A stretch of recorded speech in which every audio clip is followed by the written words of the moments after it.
Welcome everyone to L2R2 PlayStation Podcast, episode 37. My name is Fonzie. I'm a co-host, I'm the main host with my co-host, Any Game Dev, and my UK bro for another mom, Cal Monroe. Cal, I forgot the spiel. It's been so long. I'm just breaking down mentally. How are you Uh, doing? yeah, I'm doing all right. I survived my COVID scare, so I'm here to live another day. Which, well, I don't know. I suppose that's a good or a bad thing, but we'll Yeah, soon find out. But yeah, no, doing all right. Yeah, ready. We got 2 weeks worth of news to talk about, so it should be a good one. a good amount. Yeah, I was hoping to, my plan to poison you with COVID, the punch that I sent you, it didn't work this time. So next time I'll get you. Yeah. How you been besides the Corona scare? Yeah, good. Used that time to play some games and watch some TV, which I don't normally do. In fact, I think the last time I binged a TV series was when I last had the flu, like a year ago. So it's sort of becoming like a thing now, where every time I'm ill, that's the only time I watch TV. So, but yeah, I've been playing games. Yeah, just same old really, except just I have a bit of a cough. So not much different. You mentioned not sitting down watching TV. Is that just because you're busy, or it's just kind of like it never works out for you, or you're not a sit down and binge Netflix kind of guy? Yeah, I don't know. Like, I love watching TV series, and I will binge them because of how much I like enjoy watching them. But I don't know. I find it really hard to like. I always feel like if I'm watching TV, I need to be doing something as well because it's like wasted time otherwise. Sure. Until I get hooked. Once I'm hooked, then that's fine. That'll be it. But so yeah, I just find it hard to start a TV series, which probably harkens to a lot of other things sort of in my life where I just find it hard to start certain things. But um, yeah, no, yeah, I don't know why. It's just something about sitting down and committing myself to series and series of TV. But no, I'm glad I did. I watched The Boys, which I think I only heard of because Amazon's been promoting it and everything, and I saw a little bit of you and Gavin talking about it as well. But at the time, I hadn't seen series two, so I didn't watch all of it. But um, yeah, no, yeah, that was really good fun, and yeah, just been lounging around. That's good. Yeah, it's good to take some time off, and whether you have Yeah, Corona or not, just to take a break yeah, and enjoy all that stuff. Yeah, I mean, with me and TV, it's like usually when we go and we eat dinner and watch something and just kind of chip away at a show. We got through The Boys, mm, and I fucking love that show. It's so nuts yeah, and just yeah, crazy and off the rails, and I just love that they're able to do that. And it kind of, I wonder if it won't get enough credit because it's so wacky and crazy, but at the same time they tackle a lot of like actual real world issues, and especially yeah, with this last one with yeah, like just like racist stuff going on, and the previous season was more like just corporate stuff going on, and it's just it yeah. really reflects the world. It reminds me of the Watchmen. I don't know if you ever read the comic or watched that original Watchmen, but it's the kind of the Mm. similar level. It's just because they're so wacky, I wonder if they'll get the same praise. Yeah, I couldn't believe how spot on their sort of social commentary was in The Boys. I think that was a big thing, sort of getting me through it as well. Because it's like I absolutely love it, and like you said, I think it's absolutely mental, and it's really good fun, and like the dialogue's great and everything, and the action scenes are amazing. Like the Yeah. sort of explicitness, like they just don't care. Um, but I thought like at points it was a little bit long. Like I think sometimes it's like really dragged out, but not in like a bad way. Just for me personally, I just was kind of like they like show everything, and sometimes it could just be like they could just skip over certain things. I think, but yeah, no, it's great. And you just saying about like the comics as well. I've started reading the comics now, and that's given Nice. me like a bigger um, what's the word? Sort of love for the or admiration for the showrunners because they're so different. Like the characters in the comics are completely different to the series. Like they're barely even comparable in a lot of ways. It looks like the it's more that the show is inspired by the comics rather than sort of based on them. Obviously, like the characters are there, they're just very, very different. Yeah. Um, so that's quite nice because sometimes when you're watching something that's based on another thing, you sort of don't know how much credence to give to the showrunner. You don't know how much that they've taken from the source material, but it seems like the guys who are making the TV series of The Boys are really like stamping their own style onto it. And yeah, like you said about the social commentary, that seems to be completely from the guys writing it because it's so timely. Um, and I don't know if you saw about in series two with the girls get it done thing was a dig at Avengers, which I thought was really funny. Right. And really really well done as well. Like real like they got that message across so well without it feeling too contrived or too forced upon, which is exactly what they're taking the mick out in the first place. So yeah, it's Yep. really good. Yeah, no, it's pretty nuts. And I think you mentioned the showrunner. I want to say the same showrunner does or has done the show, worked on the show Supernatural. If you ever Mhm. caught that show online, I haven't, it's no. it's kind of, I want to say it's bad, but it's really just like a mix of stuff. But I always give my wife shit about it because she loves that show, and I'll kind of walk in, talk some shit, and walk away as she's watching it. But then, 9 times out of 10, I end up sitting down, okay, and going, okay, what's going on, and who's this, and he's the Yeah, devil, and there's a baby yeah. that's possessed, and like, it's actually a decent show, but it's kind of Yeah, popcorny and bad. But yeah, it's kind of yeah, it's a night and day difference between that show and this show, and how serious it is, mm, and how nuts it gets. But yeah, no, yeah, kudos to the showrunners and the creators. It's a incredibly awesome show. yeah. And I love Carl Urban. I mean, he's Yeah. just like he's sort of one of those actors who like he's in Lord of the Rings and Star Trek and there's another film that he's in that I was thinking of as well. I can't remember what it was. But just every film he's in, he just becomes that character. Like he's so like he doesn't himself like you don't really know what he's like outside of these films because he's Right. always so different in each of these films. And I think he's so good in The Boys. Like he was the main thing that got me really hooked onto it. Because I had no prior knowledge of the comics or anything. So as soon as I met his character, I was so intrigued about him. And even if he does have a slightly Australian British accent, but I'll forgive him for that. Is that what his whole thing is? Because yeah, I almost get.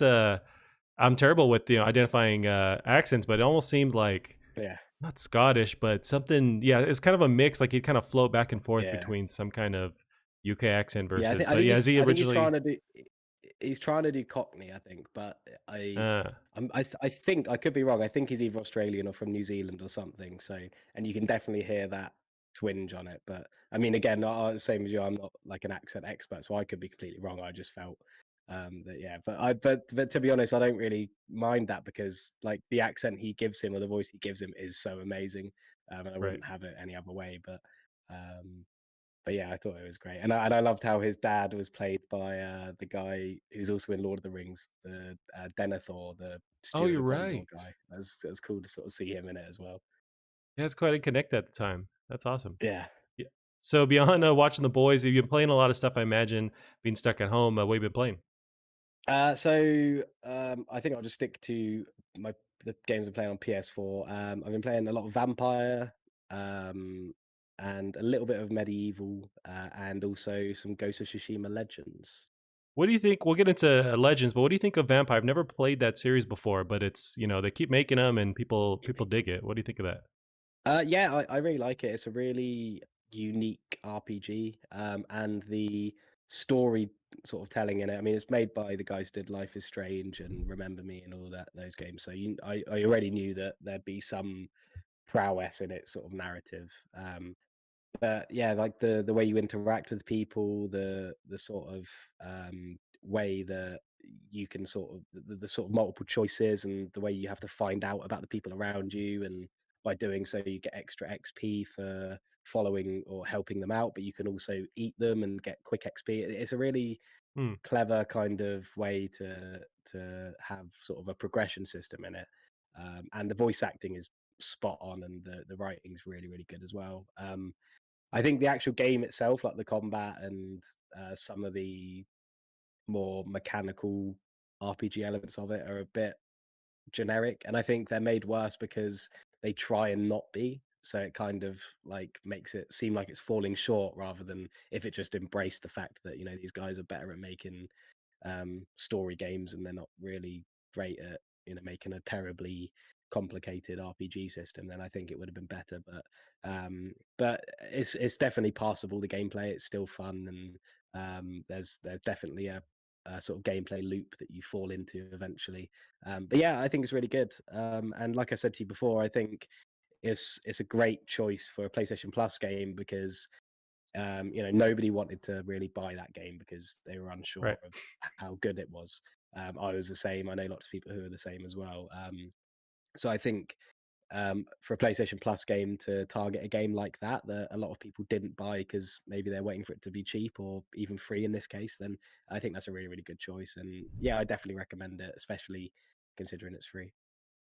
Nice. Okay, yeah, I've always wondered, on the fence about that Mm. vampire series, but yeah, it's spelled weird, so I Yeah. always think I have to say it's different. But And so and you're it's set in I think it's like 1918 London or something, or 1916 London, so it's in the middle of World War One. But it's also during the Spanish flu epidemic. ah, So there's a lot of comparable aspects to it. Like you'll be walking around, you find all these posters saying, like cough into your hands and don't spread the disease, and there's a lot of like quarantine and lockdown and all of this stuff. So it's very so you couldn't relevant to escape. today.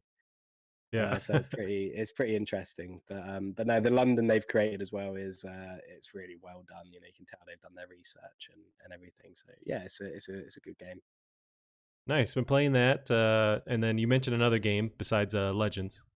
A little bit of Medieval because it's on PlayStation Now. Nice. Okay, the Um, remaster or remake, right?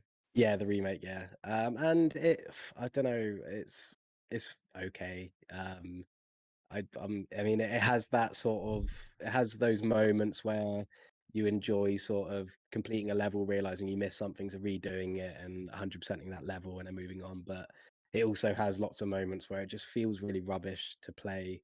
The combat is just, I don't know, I just never feel like I'm getting better at it. It just feels like I'm just swiping this sword around, hoping I don't get hit. Um, yeah, I don't know. It's not great, I don't think, but again, it's on PlayStation Now. It's another really good one to put on there because again, I don't think many people fancy paying full price for it. But yeah, it's definitely not as good as I thought it'd be. But no, it's fun to put like an hour or so in, sort of once every now and then. Yeah, I do remember some of the criticisms of the remaster or remake rather was that it didn't like improve any quality of life stuff. It seems like it's stuck in that same like PS1 Mm, era of like saves were kind of not very friendly as far as like if you'd fail, you'd have to go back pretty far and other mhm. things like that. They didn't really improve besides giving it a new coat of paint. But did you experience that same kind of stuff? Actually, the last time I played it, I just died and got a game over for the first time. So Okay. I hope I don't have to go back too far. Yeah. But I haven't experienced that yet. But yeah, no, I think definitely in terms of like its combat, and it's quite janky to play. I definitely get that. It definitely feels like it just was spruced up to look nicer, but didn't really have any meaningful stuff done to it. Right. And then so the big one, which I haven't played yet, I want to get your impressions on Ghost of Tsushima Legends. Yeah, it's impressive for free DLC for sure. It's got a really, really deep and fun sort of multiplayer hub and like progression system. Like you got like the four classes to choose from, and there's tons and tons of cosmetic things to unlock from like ranking up and doing challenges in the different modes and things like that. So there's so much to do in it, and there's a lot to sort of motivate you to keep playing it. Um, and it uses like loot based like gear, so you've got like your uncommon, rare, legendary, epic, that kind of stuff for like your equipment, which is always addictive, and sort of helps make you want to keep playing and getting better stuff. um I think my main issue comes with the story missions they have with it. I just don't find them very enjoyable. um every time I play them, I feel like I'm just doing them to like get them out the way so that I can get better gear, or just upgrade my character's power. But yeah, I didn't. I think they could have maybe been done a bit better, and it's quite bleak and eerie because of the sort of theme it's gone for. And I just think the visuals suffer from that because Ghost of Tsushima is such a beautiful game with amazing colors, and I think yeah, it definitely suffers from not having that in the new one. But the survival mode, on the other hand, is really good fun. That's great, and that's the real sort of highlight of it. But yeah, no, it's good, and like I said, it's free, and the amount of content and effort that's been put into it is pretty amazing. So Even if I hated everything about it, the amount of effort that's gone into this is mental. It's really really good. Yeah, that's what's crazy impressive. Even when they announced it, the fact that this is free, this is just a normal update to the actual game, Mm, is pretty intense. So we have, I can go into a little bit of the article here, just referencing. mm, You already covered the actual Legends part of it, but this is PushSquare.com's Robert Ramsey. Ghost of Tsushima patch 1.1 is out now on PS4, adds Legends co-op, New Game Plus, and much more. So in addition to Legends, we got so also added is New Game Plus, which allows you to start the game over with all of your skills and equipment from a previous playthrough intact. It also adds new cosmetic items and super powerful charms. Sucker Punch has also confirmed that Ghosts of Tsushima will be playable on PS5 on day one via backwards compatibility, and PS5's Game Boost will allow for the game to reach frame rates of up to 60 frames per second. Also in the news, this was just yesterday, a new job listing on the Sucker Punch website was just posted looking for a narrative writer with a desire to write stories set in feudal Japan. So I think Sucker Punch is really going forward. I imagine with the sequel full force and just going rather than going back to Infamous, they're just going to the next sequel. Have you jumped into the Game Plus mode? Or are you kind of finished with the campaign and really if you're going to try anything, it's going to be Legends? I think I will play the New Game Plus actually, but I think I'm going to wait till the PS5 just to as an excuse really. Just because there's, like you said, like there's new cosmetic things which in a game so aesthetically pleasing, I think is actually a big thing with Ghost of Tsushima. So yeah, and there's multiplayer things to unlock from doing New Game Plus as well. So Hmm. yeah, there's a lot. They've sort of really encapsulated everything together really well to sort of convince me to give it another go. Definitely. Do you think it's a good bet? It's a safe bet for Insomniac or not Insomniac to for Sucker Punch to just start working on the sequel. Yeah, definitely. I think all the best studios know when to stop with their franchises, and I think Infamous, the first two games already ended that uh, sort of journey with Cole, who seems to be, that those two games are much preferred over the latter ones. So yeah, so I don't think they need to go back to that. I think they've said what they needed to say in that space, and yeah, I think Ghost of Tsushima was so well received that they'd be stupid not to carry it on. So yeah, I think that that's the best choice, and it's not as much as it is news, obviously, I mean, this all but confirms it. I think we all knew that this is probably what they were going to go for as well. Yeah, I guess I wouldn't be mad if they did, if they could split the team enough. I don't know how big the team is over at Sucker Punch, but if they can split it off and work on some kind of smaller version of Infamous, I wouldn't be mad if they did go back into that universe because I do like how it's way more not colorful. It's still Tsushima is very colorful, but it's just a funner kind of experience. It's more comic booky, actiony, and it's just a little bit freeform. I do enjoy that. Maybe to kind of go back and forth Mm, with these two titles, but it's probably the best bet to go with Tsushima because it's made so much money. It's so critically acclaimed. I want them to kind of dial in and work on the criticisms with the original Ghost of Tsushima and improve those going forward. But if they ended at the end of the day, in the 2 years from now, they actually have a new entry in the Infamous franchise, I would be mad at it. mhm. In fact, that's funny just saying about that. I actually, when I was watching The Boys, I got a sort of a infamous kind of vibe, in the newer one where you got all these guys with powers and they're sort of treated differently. And I know it's kind of a contrast to The Boys where they're celebrated in it, but um, Right. yeah, I think there's definitely still something to explore there. But I think Sucker Punch are best to focus their efforts on Ghost now. And I mean, who knows? You got lots of other studios who would be raring at the bit to do something with Infamous, and I'd imagine Sony owns the IP, so they could always offload it to somebody else, which I'm sure they're also doing with games like Uncharted as well. So, I think this doesn't necessarily spell the end of Infamous, but I think looking at it from Sucker Punch's point of view, I think this is the best thing for them and for us as gamers. I mean, it's just like swallowing my sort of want for a new Jack and Daxter or something like that, because I know that Naughty Dog should be making newer things and breaking barriers elsewhere. Yeah, it'd be kind of nuts to see uh, to see them go back Naughty Dog to Jack and Daxter or Yeah, something like that. And if they did, yeah, everybody would have a full voice cast, and and fully flesh out Yeah. characters, and it would just be super weird in that world. But it'd be interesting if they had said, you know what, fuck it, we're gonna go back to that. Yeah, it'd be like a horror game. Yeah. Alrighty, man. So yeah, we mentioned Tsushima. I do want to go in and try and actually finish the game. I never really finished the original Mm, campaign, but maybe on PS5 with that 60 frame per second mode. But another game yeah. coming up pretty soon. So we got Spider-Man Miles Morales. Over the past 2 weeks, they've been showing off a bunch of footage. So a lot of it through Game Informer had the exclusive to show off footage and talk more about the costumes. There's that Spider Cat thing. So I'll have this little blurb from Game Informer. Read that quickly. So as part of its cover story, Game Informer is continuing to trickle out footage of Marvel's Spider-Man Miles Morales running on PS5 hardware. This clip is particularly worthwhile, however, as it shows the title running at 60 frames per second, which looks sick, we must admit. The emphasis here is on stealth, and the titular hero's invisibility cloak certainly helps on that front. So I have that first little video clip loaded if you want to watch it with me, Callum, but it's just going over some of the Yeah. stealth footage of the game, and it's running beautifully. It looks beautiful.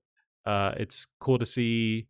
I imagine that was going to be the focus with Miles because he has that stealth ability to use that to give Mhm. you that sneaky leverage. Because I know I Yeah. found on the original Spider-Man on PS4, I would try to be sneaky and then I'd eventually just get caught and just have to just Yeah. fight everybody. But I like that you Yeah. have that invisibility mode. Yeah. Yeah, I think, it looks really cool, and, um, there's something I don't know, there's something about it that it does look really great, but there's just it was the same with the original Spider-Man. I just don't think the combat's anything too special. Mm, And so I don't think that this game's gonna break any or raise any bars in terms of its gameplay or anything. Because I don't think there's anything inherently impressive about the stealth in this game. But it does look amazing, and running how it does, and all the new suits that they're showing off, and everything, and of course the story, which everyone agrees was the sort of surprise hit of the original sort of Spider-Man game. I think they'll be really great to see. And but yeah, I think that these gameplay moments, I just find it hard to be too impressed by them, personally.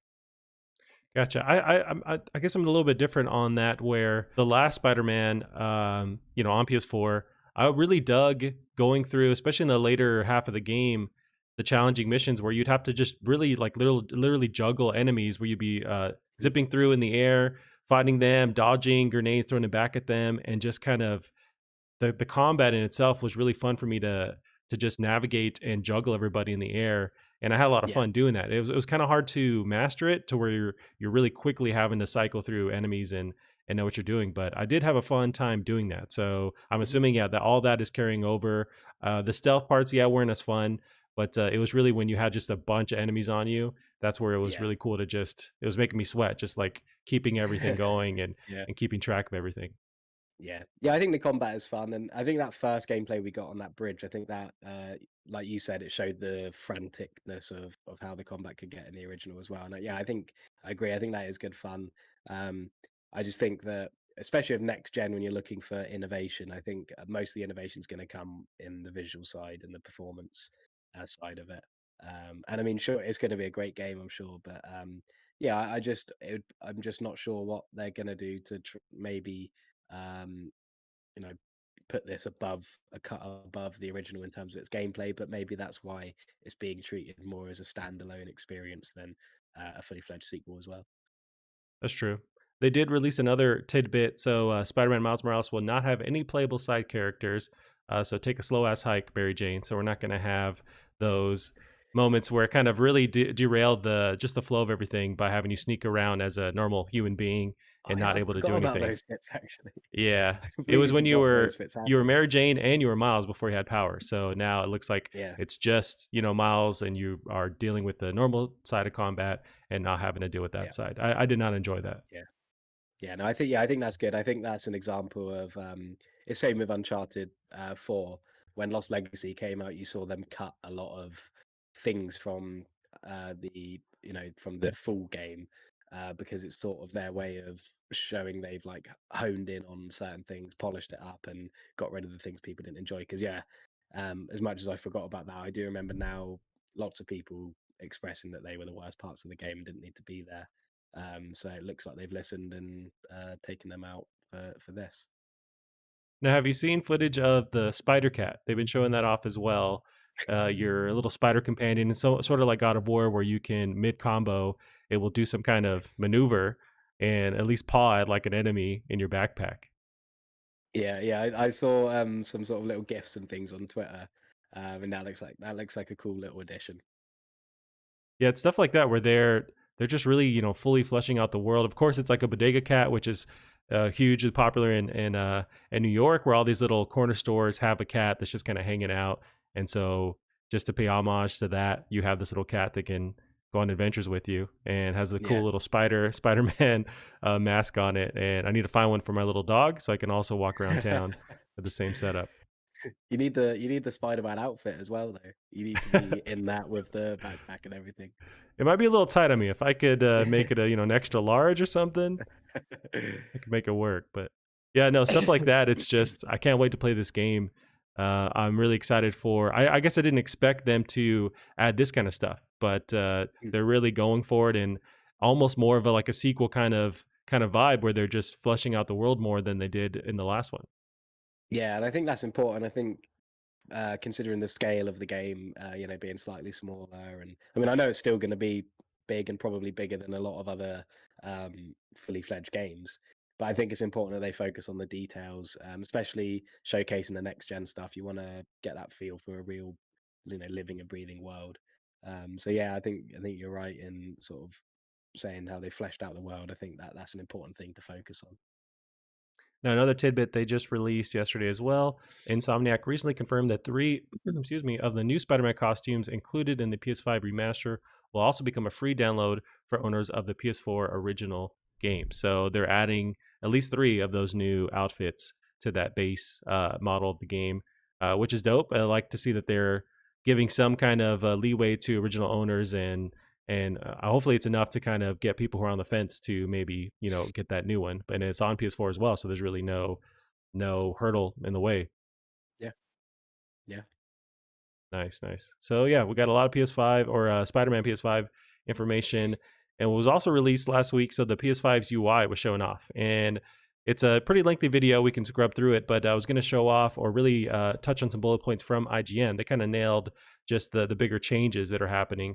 So this is PS5's UI, the five biggest game changers. Jonathan Dornbush over at IGN. So there's a couple of them. There's obviously five. I just mentioned that, but speed is the first one. So PS5's UI looks fast. Jumping into a new game is immediately faster on the PS5 than it is on the PS4. Of course, there's the question of whether or not having a bunch of applications running in the background affects this, but at least fresh out of the box, it looks fast as hell. We can go bullet point by bullet point on these updates, but what did you think watching through this UI showcase? It was a long time in the making where we needed to see this, and we finally got Mhm. it. But how'd you feel watching it? Yeah, I didn't. I haven't watched all of it. I just sort of scrubbed through it, just to sort of kind of get an idea for it. And yeah, I think it looks really nice. It looks really clean. Um, I think the only thing I mean, it might just be me not understanding it quite yet, but I don't really. It doesn't seem like whatever theme you have or whatever background you have will have much agency on how things will look, because it looks like whatever thing you're hovering over will straight away take over your background. Which is probably the only thing, only negative I'd personally say. I don't think it needs to take over so much. And again, I might have misunderstood how that works. Um, but no, it looks I, really cool, and I like the sound of getting new avatars and banners for trophies as well, which I think should have been done a long time ago as well. I think you're right. Where because their focus is all the information of the game is at your disposal right from the get go, and you can jump into that game and even levels within that game. I think we are going to see themes kind of go by the wayside unless you have just your base version of the home screen loaded.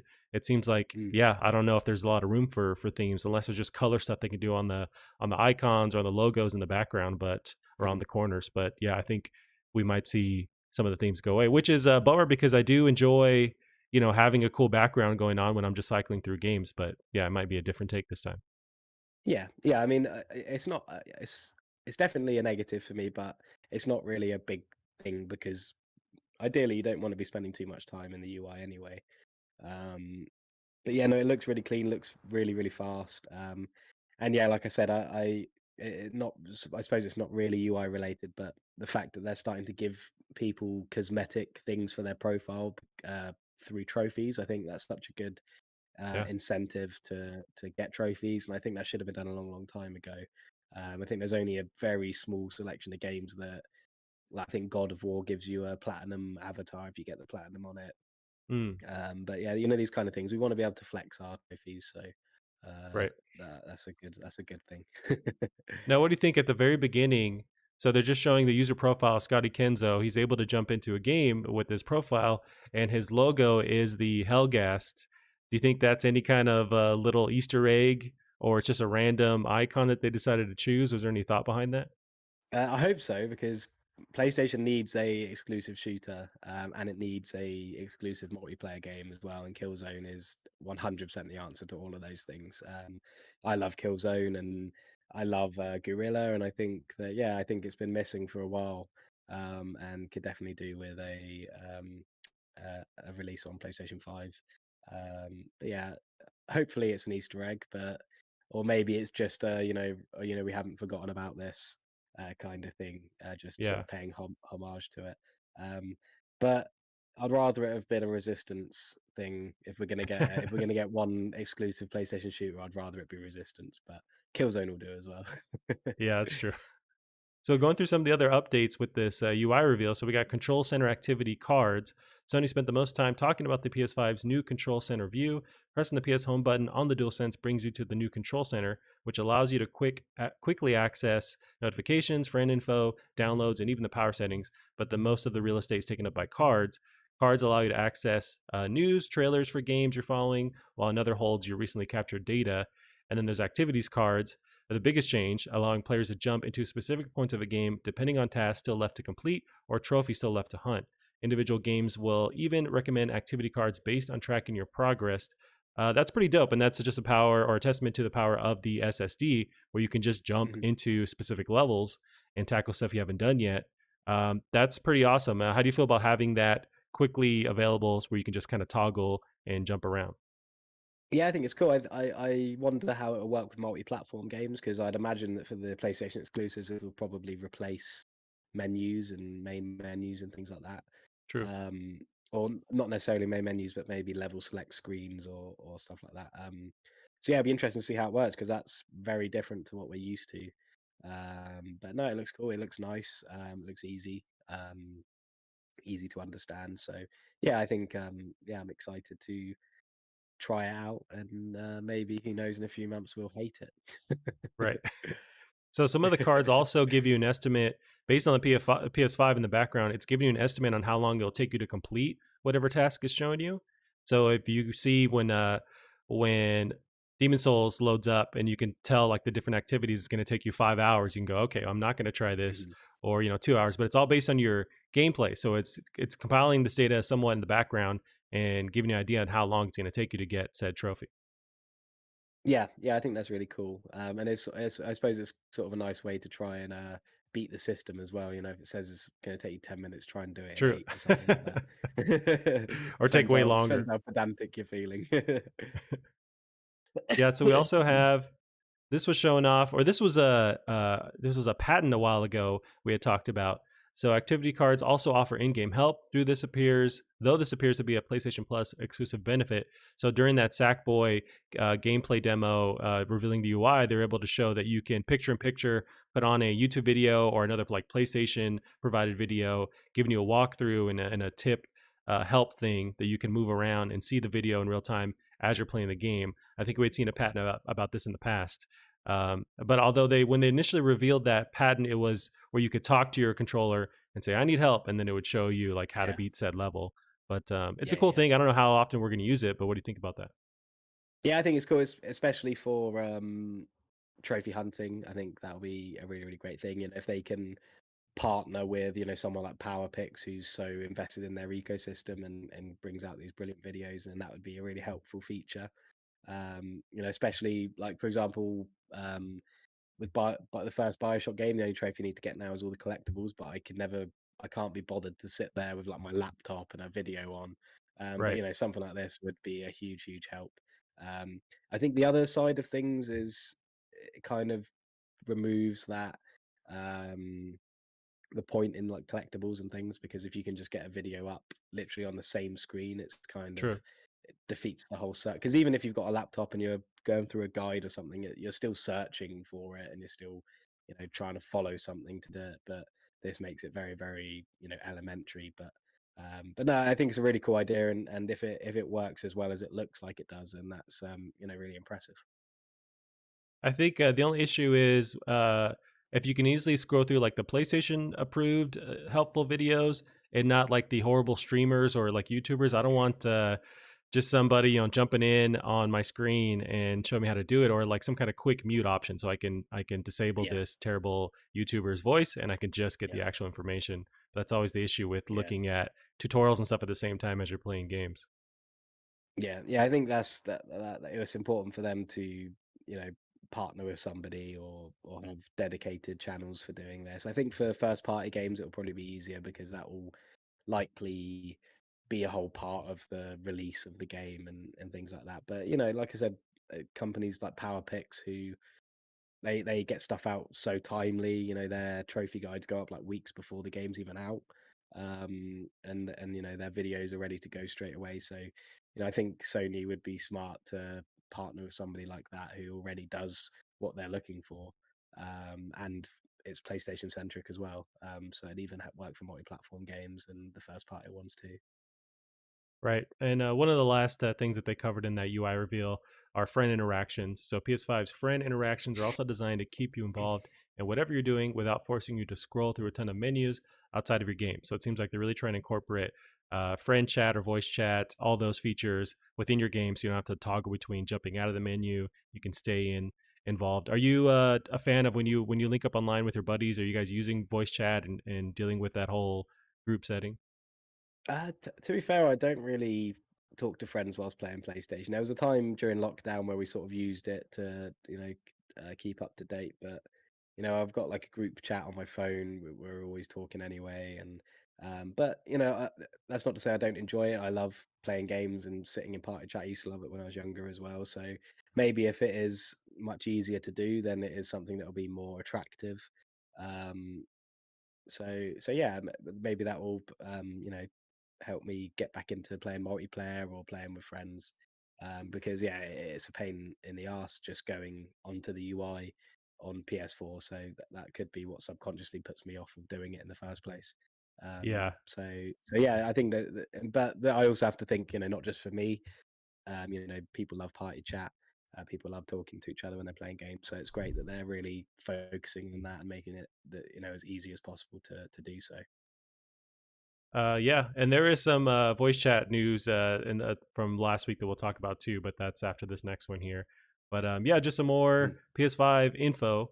So this is going forward. The PS5 fan will be cleverly optimized over time via the over-the-air update. So this is just kind of an interesting little thing that they released recently. So this is Adam Vajestica at TechRadar.com. Sony has said it will optimize the PS5 fan over time via online updates, which should keep the system running cool.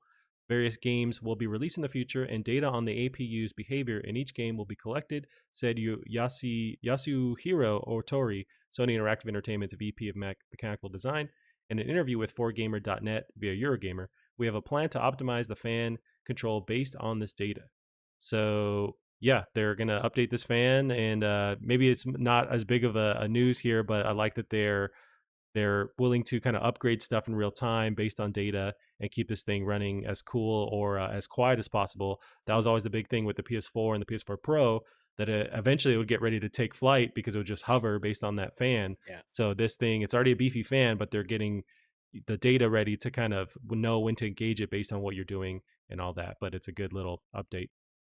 Yeah, yeah, I think it's really cool. I mean, 'cause you've got like your PCs that will kick in their fans dependent on the heat of that part. And that's something that PlayStation needs as well, because a lot of the time, I don't know about you, but where my PS4 would get loudest was when I've literally just booted up a game, and I'm in the menu screen. So there's Yeah. no way the fan needs to kick in yet because the console hasn't even been on long enough for it to heat up. So that's really cool. I think that's a really, really great thing, especially on a game by game basis, to be able to realize what parts of a game affect the components and when to turn it on. It would be great for energy as well. It'll be very energy efficient. Um, yeah, it's really interesting, and you never know. Hopefully, that data that they're collecting on these games and how they affect the APU will help them develop games as well, make them more friendly towards components, and stop making them so hot all the time. Yeah, I never forget playing through Death Stranding. The game is open world and crazy beautiful, and the fan would never really get loud at all. But it was when I went into the little hub world, where just that one room it has to render, that's where it got the loudest it's ever been in my life. So yeah, it's just very strange. But Yeah, well, hopefully this will help kind of curb that stuff from happening. But yeah, it was a cool yeah. little tidbit. And then also, this was just to put into context, really. So we're 3 weeks away from PS5, but you may be able to get your hands on some accessories ahead of the console's November 12th release date. Sony quietly updated the release dates for many of its PS5 accessories on the official PlayStation Direct store with a new October 30th release, 2 weeks prior to when PS5 consoles will hit store shelves. So most likely, if you ordered an extra controller, it's going to get here before your PS5. But and all the other different accessories. But also that reminds me that we're 3 weeks away from this thing releasing. It's been a pretty wild ride. It's been nuts to finally be this close, and it just kind of caught me off guard. That's really just 3 weeks away. Mm. Yeah, it's really, really close. And I feel obliged to mention again that we get it a week later, so that's very sad. But no, it's still very close, and yeah, I can't wait. I still don't have one, so I think I'll be camping outside a store the night before. But I'm sure I'll be able to get one, hopefully. And if not, I'll just have to kill a child and take his. Yep, that's always the last decision to make. But yeah, I wonder. I'm hoping that they have allocated stuff that they have stuff on reserve that they can open the last week, or it's only for launch, or you can still try and get one online, so you don't have to wait in line physically. But Mm, yeah, I'm hoping that they kind of open that up in the next coming weeks here. But same with Xbox. Like, there's no once they did their initial pre-order, everything was really locked down after that. So it's all just left over for the launch date. mhm. So hopefully. But in America, because we're the greatest state, we're getting there early, and I got mine ready to go. So I just got to do is sit back and relax, and it's going to be delivered by uh, Yoshida himself. And so, It's gonna be delivered by an eagle. yeah, yep, Hulk Hogan and an eagle. Alrighty, Caleb. So we mentioned the voice chat news. This kind of blew up the internet, and people got a bit angry as they do. But there's a bit more to it than initially was released, and this article is also very clickbaity. But we'll get into it. So Sony will let PS5 owners record their voice chats and snitch on fellow players. This is Jay Peters of TheVerge.com. Some PlayStation 4 users who downloaded the latest 8.0 update got an unwelcome surprise this morning. Their console informed them that Sony had the right to record their voice for moderation purposes. Initially, the update's release notes contained no mention of voice recordings, but at some point today, Sony clarified what the messages meant in an update to its official blog post. Voice chat recording for moderation is a feature that will be available on PS5 when it launches and will enable users to record their voice chats on PS5 and submit them for moderation review. The pop up you're seeing on PS4 right now is to let you know that when you participate in a chat with a PS5 user post launch, they may submit those recordings from the PS5 console to SIE, Sony Interactive Entertainment. In theory, anything you say in a voice chat could be sent to Sony without your explicit content or consent, but the feature could also be a useful tool to help people report bad party members that may be harassing them. So in this explosion of anger, Sony actually clarified their stance on it. Sony further clarified the PS5 voice chat recording and reporting feature, which locally caches the last 5 minutes of party chat audio. This feature will not actively monitor or listen in on your conversations ever. And they even went further in a recent Twitter post saying, "We're hearing feedback and we'll update you and let you know what they decide." I don't know if they'll roll back this feature, but how do you feel about this feature in general, the ability to record these voice chats and send them to Sony? Yeah, I think it's a good idea. I think the people who have a problem with that are probably people who are assholes to people online. So Yeah, I've no issue with that. And I think people have this weird thing where they think everyone's listening in all the time and all of this. And I mean, it's probably mostly down to the fact that these privacy things are worded in a certain way just to cover themselves. right. Um, but it makes sense if you want to be able to report somebody for something they said to you, then PlayStation need to have something in their privacy policy saying that sometimes your voice will be recorded. That's just how it is, surface level. And then people just take that line, take it out of context, go, "Oh, PlayStation listening to what I have to say." It'll be the same with literally every single console, and it'll be the same with Discord, everything. Um, if somebody on Discord could screen record the app and listen to your conversation, send it off to Discord, and I'm sure they've got something in their privacy policy saying that that might happen. It's just I think PlayStation were quite public about this. The fact that they always put their patch notes in their updates and things, and I think people just took it out of context um, and yeah, just turned it into a big worry fest. But yeah, I think if you have a problem with this, then you're probably just a bell end. Yeah, I mean, same thoughts here. Really, this is a positive feature because, you know, the internet in general is synonymous with people being trolls and being assholes. Mhm, So the same thing is going to happen on video games on voice chat. So if you can stop someone from sending you terrible messages and actually have proof of it, mhm. then that's good. It only helps consumers. So I'm not sure why people were actually angry. I think they didn't read into the details. Maybe No. they assume, yeah, Sony just has an open mic on all the time and Yeah, it's listening to your yeah, deepest, darkest secrets yeah. and you waiting to And overthrow the government. Like it's not really yeah, listening and for do that. It's these just people think that they're so important that Sony has employed somebody to listen right. into exactly what they're like? Do they know how many people play PlayStation at once, like every day? Like, do they really think that they employ people to listen into what you're saying at all times?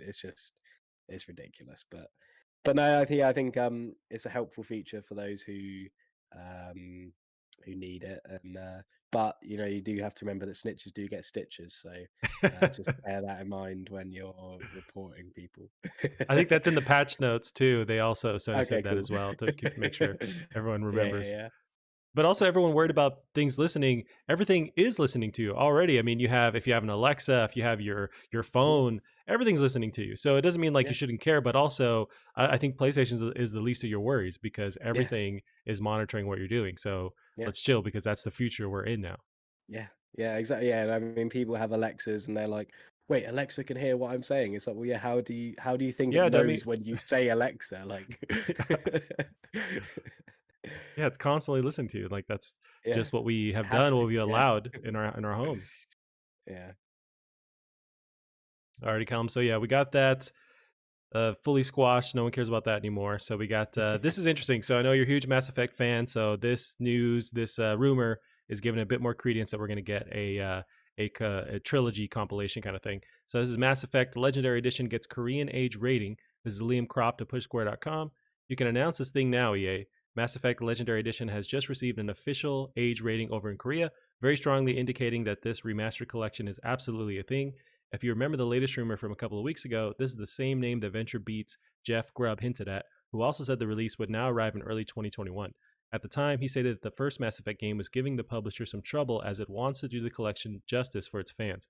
Mass Effect 3 will not feature its multiplayer component, but all titles will come packaged with their DLC. This age rating only cements the claims further. At this point, we also have to imagine there's a native PlayStation 5 version also in development. How do you feel about them finally going forward with some kind of compilation special edition with all the Mass Effects bundled in one? Yeah, I'm really really excited. I imagined the first Mass Effect game would give them trouble because it's absolutely horrendous. But hopefully they'll make it a bit better and more playable. But yeah, I mean, as you know, I played the three games for the first time quite recently, or all of them anyway, sort of through to the end.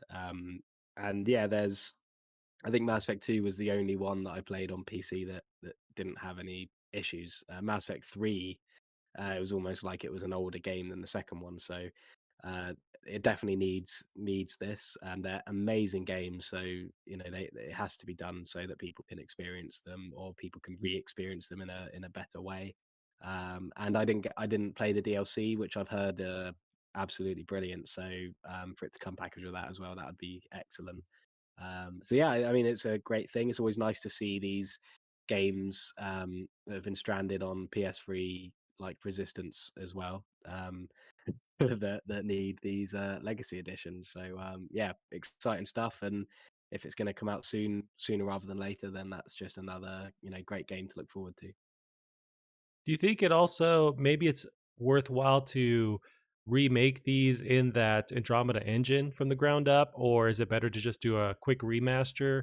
I wonder if I imagine it'd be way more expensive to do that as well. Mhm. But if it would just look and play better if you were actually upgraded with a newer engine rather than just put a fresh coat of paint on them. I'm not sure what they're doing behind the scenes, but is there Mhm. one you would prefer?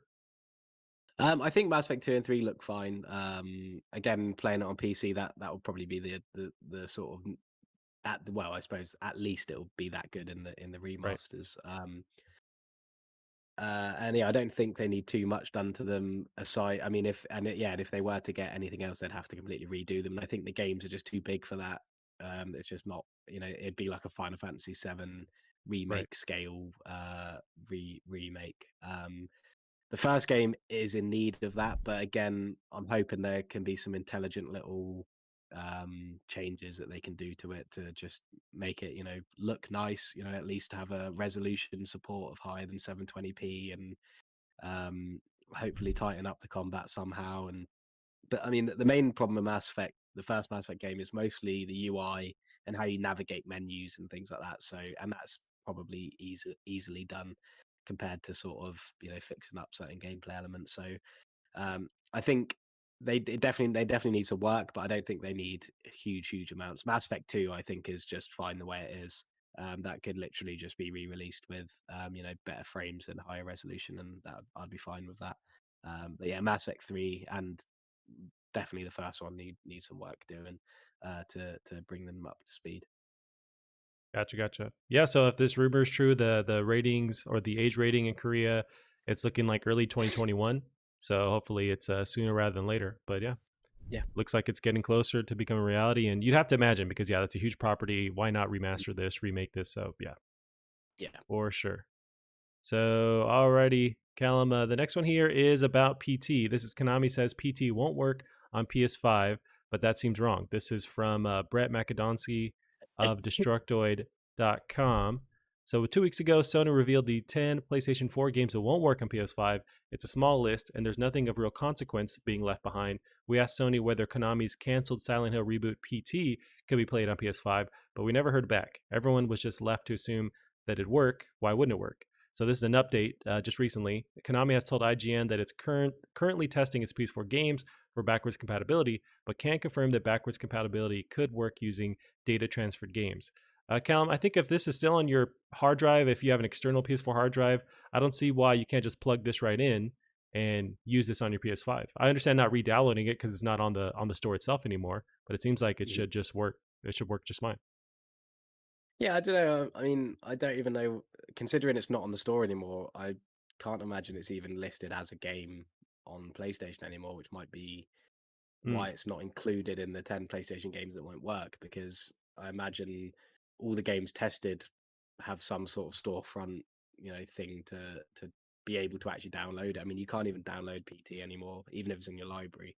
Um, so I doubt it can really even be tested, even true. on their ends. Um, But if you so have this yeah, thing on a hard drive though, like and you just plug it in, just like another yeah. PS4 game you have on your hard drive. I don't know. I think if you've got one of the 10 PS4 games that won't work on PS5 on that hard drive, and that won't work, then I'd imagine it'd be the same for PT. Hmm, That it just won't be recognized or anything like that. I mean, my PS4 doesn't even recognize it when I try and download it. So, yeah, I don't know. I can't imagine it will work. I'd be very surprised if it did. And I think Konami's silence does seem strange, but that could be because there is an imminent Silent Hill announcement to be had soon or something like that, and they're just trying to not talk about it. But interesting. yeah, I don't know. Konami are just a weird company, aren't they? I mean, they don't really care about their games No, sort of side, so that might just be why they're not responding. But um, yeah, I think that's the strangest part about it. But yeah, I don't really see why it would work on PS5, considering it's not even a PS4 game anymore.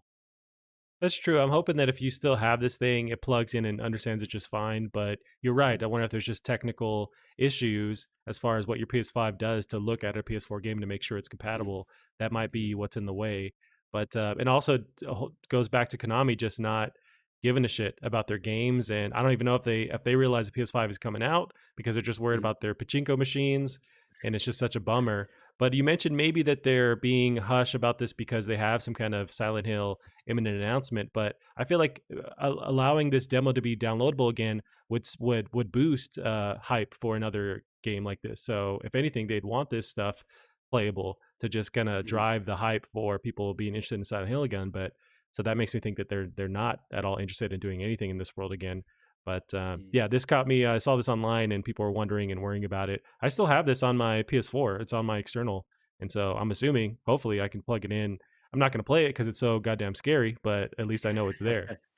Yeah, yeah, I've got it in my library, but it's sort of got that like cross sort of through the bar underneath it, which means I can't download it or do Oh, anything interesting. with it. Yeah, it was horrifying, so I probably wouldn't play it either if I Right. could. Yeah, this is a game no one wants to play, but I guess they No. want to be able to have it. Yeah. So we'll see about that, Callum. And then, so this next one here, I'm gonna divert to you because you're a huge Assassin's Creed fan, and I'm sure you're super stoked for Valhalla. So we got a bunch of footage really in the past couple weeks here about Valhalla, and then we got some news on what their game plan is for the downloadable content coming forward. So this is Assassin's Creed Valhalla gets two massive expansions post-launch, as well as free content updates through 2021. This is Robert Ramsey of PushSquare.com. Ubisoft has detailed its rather daunting plans for Assassin's Creed Valhalla.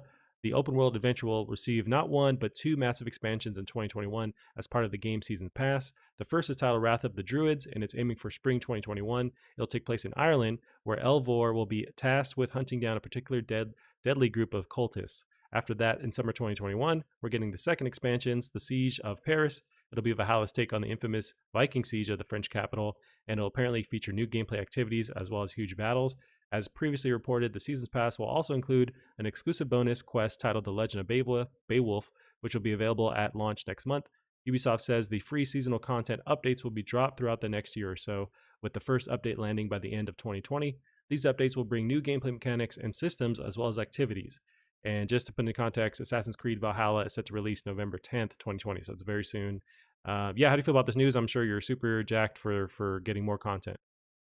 Yeah, yeah, I've been playing more of Assassin's Creed Odyssey as well, so getting sort of excited for what's to come. I think this game looks amazing. The new screens that have recently come out as well, it looks brilliant. Yeah, it's really cool. I mean, it'd be nice to see Ireland. I mean, Ireland was a huge part of the Norse invasions and Frankia as well, or with France and all their invasions as well. It'd be really cool little.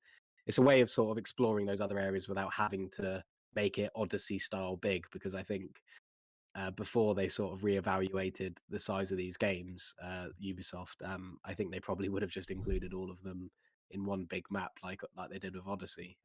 Yeah. So yeah, I think it's cool that they're just, you know, keeping an eye on the size of this game, creating some, decent expansions, because these expansions will let them really explore those places as well as if they're their own um, sort of maps. So yeah, really, really exciting. Um, yeah, really excited for Now, it. one of the DLCs, they're also touching on going to. So, is it the Wrath of the Druids?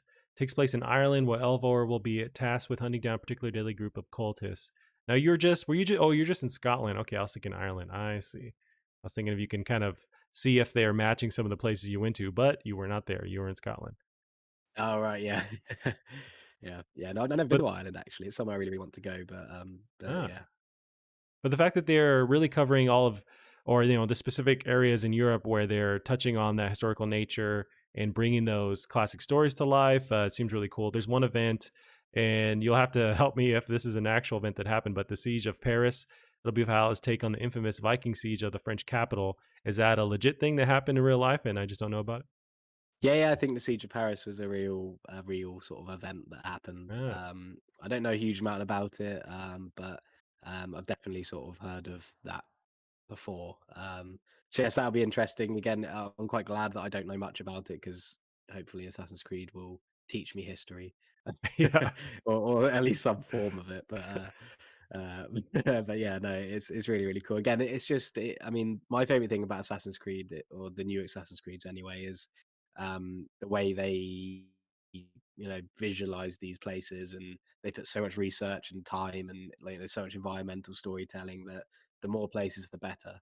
Um, but like I said, I'm glad that they're sort of separating it because I've put about 30 hours into Odyssey now, and I'm starting to get that. I think I saw someone describe it like it's as large as an ocean but as deep as a puddle, which I am starting to Mm, feel with Odyssey now. I okay. love the setting, and again, the environmental storytelling is amazing, but it does gameplay wise, it gets to the point where you're like, I'm just doing the same thing over and over now. So that's why I think by splitting this up, it's going to be really good. And Ubisoft have already been really vocal about how they're changing the way that they design these games, and to make them not feel as empty, and really put a lot of detail into it. And they mentioned they're going to keep updating the game with gameplay mechanics and activity systems and activities as well. So I'm hoping that they Mm. add enough to kind of keep refreshing the gameplay, so you're not experiencing just what you mentioned, where it's just Yeah, not very deep or it's repeatable. yeah. Yeah, I keep getting blown away. I initially wasn't as blown away when this was showing off. It just seemed kind of like almost like a current gen game. But seeing the actual next gen footage, it looks Mm. insanely nuts, just super beautiful, running really fluid. Do you think, assuming you can get a PS5 like right at launch, do you think this is something you'll play on PC or PS5? Oh, definitely on PS5. I think because of its setting, I'll be more inclined to see it through. I mean, with Odyssey, I'm not too bothered if I don't finish it in time. I'm just glad that I got to understand the mechanics, and see at least the world that they created. But with this, I mean, I love this setting that I'll definitely want to try and go for the platinum. But also not just because the PS5 is going to be new and I want games to play on it, but also with the loading times, it's going to be a huge, huge game changer for me. With fast travel, having sort of no loading times between that, and yeah, I think the loading times is the main attractor, and also I don't have to worry about messing around with settings because the PS5 will just automatically Right. um, adjust everything so that it runs how it's meant to. So I don't have to faff around with changing things and then worrying that maybe I could put it up a little bit more, and all this stuff. So I yeah, have that definitely be same getting the bug now PS5. playing on PC. That Yeah, same thing in the back of my mind. It's like, oh, if I bring this down and I do that, and it's yeah, it's kind of it's annoying because you have so much control now, but I just end up stuck in the menus for half the yeah, time I'm playing the game. yeah. I've got to say though, Odyssey runs far better than Origins did, and it looks a lot better as well. Hmm. So I mean, that's all down to optimization, because especially of Assassin's Creed games that are clearly console ports. Um, Odyssey's much better optimized than Origins is, and yeah, I get really good performance there. So I'd imagine Valhalla would probably perform fine. But yeah, I mean, it's just so much easier on console, isn't it? Right. Much easier just to jump into the game. Gives me an excuse to play on the new hardware. And yeah, the lack of loading times is going to be a huge, huge deal breaker for me as well. Yeah, I'm pretty excited for this. I don't know if I will be jumping on this day one. I think for my first PS5 game, it's going to be Spider-Man, but this will definitely be in my radar. There's a lot of just Mm. like lengthy games coming out this November, whether it's Cyberpunk, it's Valhalla, you got Spider-Man in there. So many that are just like these open world, really time-consuming games. So it's going to be tough to juggle these. But I guess we got all the time in the world, really. Yeah. Nice, Cam. So that is coming out. Cannot wait. We're 3 weeks away from PS5. Also, cannot wait for that. That's it for us this week, Callum. We can end it there. Where can they find you online? Twitter at Bear Monroe is probably the best place. Awesome. And you can keep up with the show as well on Twitter at Plastic Art Pod. That is it for us this week. We'll see you guys next week. Bye bye. See you later.